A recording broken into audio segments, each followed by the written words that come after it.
Good afternoon, everybody. Dominic here from Body Mind Fitness. How are you doing today?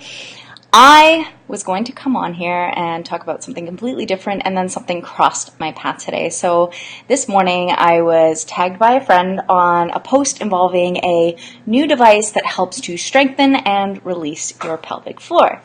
And I had a quick view of this video, the video that was associated with it this morning.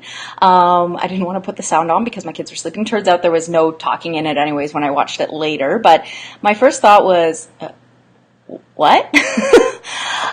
So a lot of the information when you actually click on the website and read through it is very accurate in terms of discussing pelvic health, kind of the function that we're looking for versus some of the common things that happen when things aren't quite aligning properly. But I'm not so sure that this device would help out. Now, I am going to preface this by saying that I have not used this device, and I don't have it in my possession. So this is all just me kind of thinking things through as I'm watching how it's used on this video and through the information on the website. So the way it works is it's like a device that moves in and out. And the device is placed between your inner thighs, and it talks all about squeezing. Just squeeze, squeeze, squeeze till your heart's content. There is no talk, however, about squeezing and lifting, which is the way a proper Kegel is supposed to work. So, common mistakes are we just focus on the squeeze and we think we're good to go. I cannot see how the device requires a lift to work. I kind of played around with some blankets around here so I could see it maybe, but my big concern is that without actually talking to somebody, you may not know exactly what you're doing. So I was trying to wrap my mind around all the possibilities as well of how this helps to release the pelvic floor. And again, I haven't seen it or anything, but in the instructions, it simply says to make sure you practice the squeezing portion of it daily for 15 minutes and to allow the vagina to relax after the exercises are over so that the vagina can be more open. I wrote down the quote so I would have it down exactly. Now, think about tension in the shoulders. So when I get really tense, my shoulders really tense up. I get some tension in the neck as well. And if somebody were to come up to me and say, just relax your shoulders, just relax, let that go, I can't do that. So the same can be said about the pelvic floor. Keep in mind that 50% of people are walking around with too much tension, over recruitment of the muscles and everything in the pelvic floor. And some of that is just because of stress. Because when we are stressed out, we hold tension in certain areas of our body, and this is exactly one of the places that we tend to hold on to tension. So it's not as simple as just saying, oh, it's okay. Just release the tension from your pelvic floor. All right, give it a try. Where do you hold tension? I need a massage. I need a little bit of myofascial release. I need something else to help me let go of that tension. So, in the video, I also noticed that there was a whole lot of butt squeezing happening. When I read through the instructions, it says only squeeze the pelvic floor, not the abdomen, not the thighs, not the buttocks.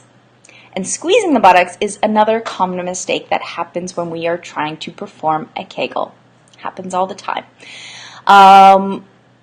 So, again, I ask, how accurate is this device? It is promising that it will help strengthen and release the pelvic floor. How is this working? And again, I'm just putting this video together because there's a lot of misinformation about things out there.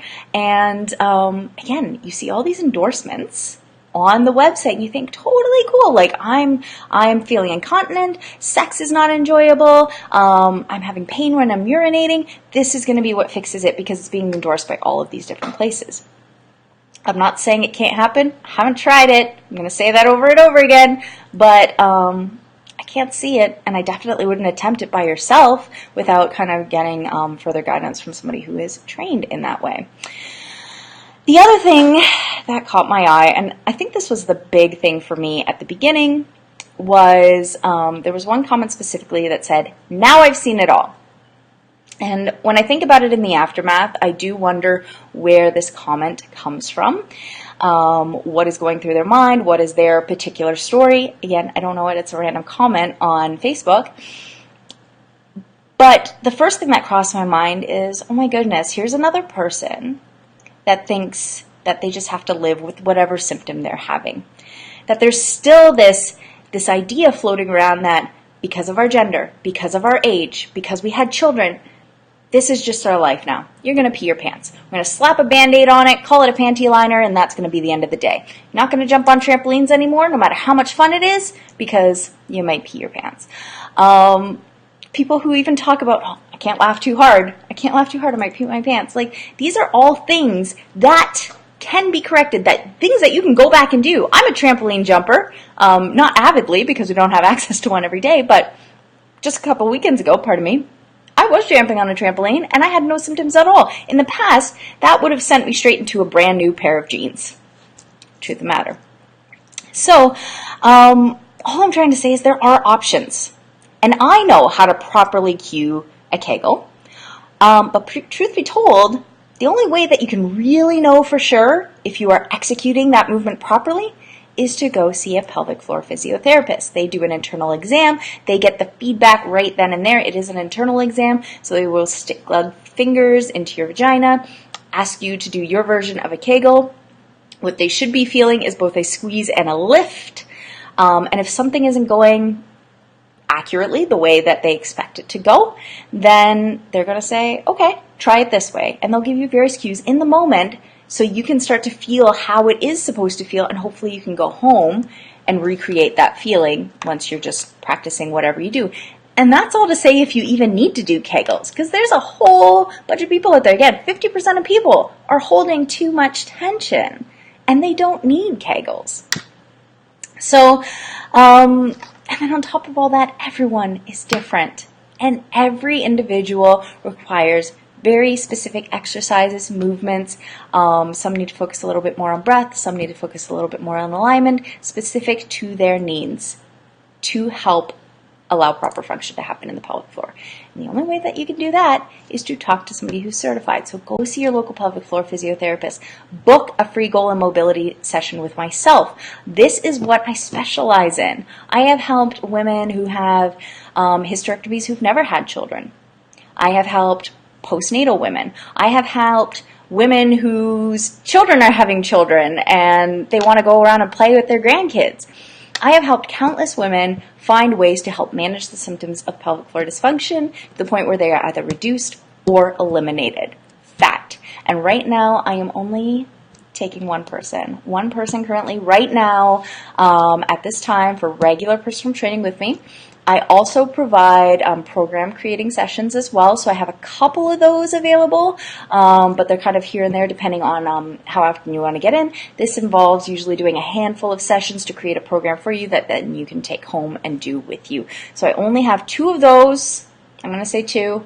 It might be 1 depending on timing, and 1 spot for regular personal training. So whether it's with me, whether it's with someone else, make sure you're educated, make sure you're getting the information. So much has changed in this industry just in the last 10 years. And some of the information out there is a little bit outdated. We're all doing our best, and we're all trying to make sure that at the end of the day, you are living healthier, stronger, feeling sexier in your body, and a lot of that comes down to function. We don't want to be embarrassed going out there and worried that we're going to leak in our pants, or worried about doing certain activities because it will aggravate pain or aggravate symptoms. So make sure you are getting the proper information. If somebody out there has tried this device out, who is in the same shoes as me, who is an expert, I would love to hear from you as well. So if you would send me a message and explain to me how this works, if it does work, I would love to hear that as well, because again, I'm making assumptions based on what I'm seeing, but I'm not seeing that this is the right device to be going for. Sorry, it's just the way it is.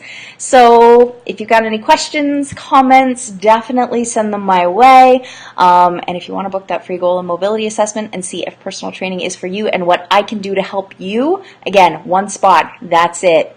just one spot left for now, especially during this crazy time where I'm going to be moving soon. So I hope you all have an amazing day. It is Thursday today. The sun is shining. It is warm outside. Go outside, enjoy that weather, get active, and I've got a client coming in a couple of minutes. So I'm going to sign off for now, and I will talk to you really soon. And I will definitely touch base with all about the unsexy stuff, which is what I was originally going to talk about today, which also goes back to the post I did today as well. So if you want a little bit of information on that, check it out on Instagram, Facebook. Otherwise, have yourselves an amazing day. Thank you so much for tuning in. If it's during the replay, #replay, and let me know you're watching. All right, that's all I got. Have a great day. Thanks again, and bye.